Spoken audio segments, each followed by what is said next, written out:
नमस्कार दोस्तों, मैं हूं आपका दोस्त मुकेश कुमार। राष्ट्र की बात यूट्यूब चैनल में आप सभी का स्वागत है। आज हम बात करेंगे महान भारतीय क्रांतिकारी चंद्रशेखर आजाद के बारे में। चंद्रशेखर आजाद एक महान भारतीय क्रांतिकारी थे। उनमें उग्र देशभक्ति और साहस था और उनके साहस को देखते हुए उनकी पीढ़ी के लोग भी स्वतंत्रता संग्राम में भाग लेने के लिए प्रेरित हुए। चंद्रशेखर आजाद भगत सिंह के सलाहकार और एक महान स्वतंत्रता सेनानी थे। भगत सिंह के साथ उन्हें भारत के सबसे महान क्रांतिकारियों में से एक माना जाता है। चंद्रशेखर आजाद का जन्म 23 जुलाई 1906 को उत्तर प्रदेश के उन्नाव जिले के बदर गांव में हुआ था। उनके पिता पंडित सीताराम तिवारी और उनकी माता जगरानी देवी थी। पंडित सीताराम तिवारी तत्कालीन अलीराजपुर की रियासत में सेवारत थे, जो कि आज मध्य प्रदेश में स्थित है। चंद्रशेखर आजाद का बचपन भौरा गांव में बीता। उनकी माता जगरानी देवी की जिद के कारण चंद्रशेखर आजाद को काशी विश्वविद्यालय संस्कृत पढ़ने के लिए बनारस जाना पड़ा। उनका क्रांतिकारी जीवन। चंद्रशेखर आजाद 1919 में अमृतसर में हुए जलियांवाला बाग हत्याकांड से बहुत ही आहत और परेशान हुए।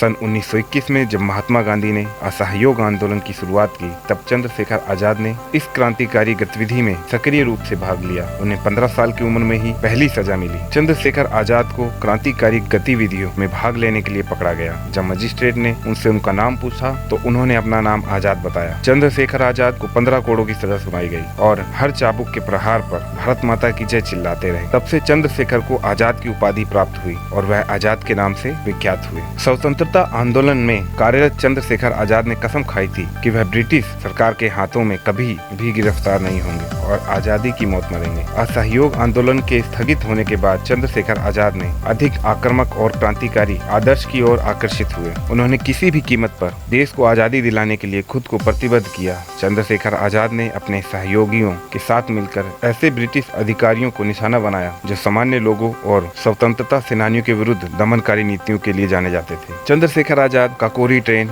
डकैती, जो कि 1926, वाइसराय ट्रेन को उड़ाने का प्रयास 1926 और लाहौर में लाला लाजपत राय की मौत का बदला लेने के लिए सॉन्डर्स को गोली मारी, जो कि 1928 में हुई। चंद्रशेखर आजाद ने भगत सिंह और दूसरे देशभक्त जैसे सुखदेव राजगुरु के साथ मिलकर हिंदुस्तान समाजवादी प्रजातंत्र सभा का गठन किया। इसका उद्देश्य भारत की आजादी के साथ भारत के भविष्य प्रगति के लिए समाजवादी सिद्धांतों को लागू करना था या कराना था। पर आजादी के लिए उनका जीवन ज्यादा लंबा नहीं था, पर जितना भी था भारत के लिए ही समर्पित था। अपनी क्रांतिकारी गतिविधियों से चंद्रशेखर आजाद ब्रिटिश पुलिस के लिए एक दहशत बन चुके थे। वह उनकी हिट लिस्ट में थे और ब्रिटिश सरकार किसी भी तरह उन्हें जिंदा या मुर्दा पकड़ना चाहती थी। 27 फरवरी 1931 को चंद्रशेखर आजाद इलाहाबाद के अल्फ्रेड पार्क में अपने 2 सहयोगियों से मिलने गए। उनके एक मुखबिर ने उनके साथ विश्वासघात किया और ब्रिटिश पुलिस को इसकी सूचना दे दी। पुलिस ने पार्क को चारों ओर से घेर लिया और चंद्रशेखर आजाद को आत्मसमर्पण करने का आदेश दिया। चंद्रशेखर आजाद न अकेले ही वीरता पूर्वक लड़ते हुए 3 पुलिस वालों को मार गिराया, लेकिन जब उन्हें स्वयं को घिरा हुआ पाया और बच निकलने का कोई रास्ता नहीं मिला तो भारत माता के इस वीर सपूत ने खुद को गोली मार ली। इस प्रकार उन्होंने कभी जिंदा न पकड़े जाने की अपनी प्रतिज्ञा का पालन किया। उनका नाम देश के बड़े क्रांतिकारियों में शुमार है और उनका सर्वोच्च बलिदान देश के युवाओं को सदैव प्रेरित करता रहेगा। तो दोस्तों, आप जान गए होंगे महान क्रांतिकारी चंद्रशेखर आजाद के बारे में। अगर आपको हमारी ये वीडियो पसंद आई हो तो ज्यादा से ज्यादा लाइक करें, शेयर करें और सब्सक्राइब करना ना भूलें। नमस्कार, जय हिंद।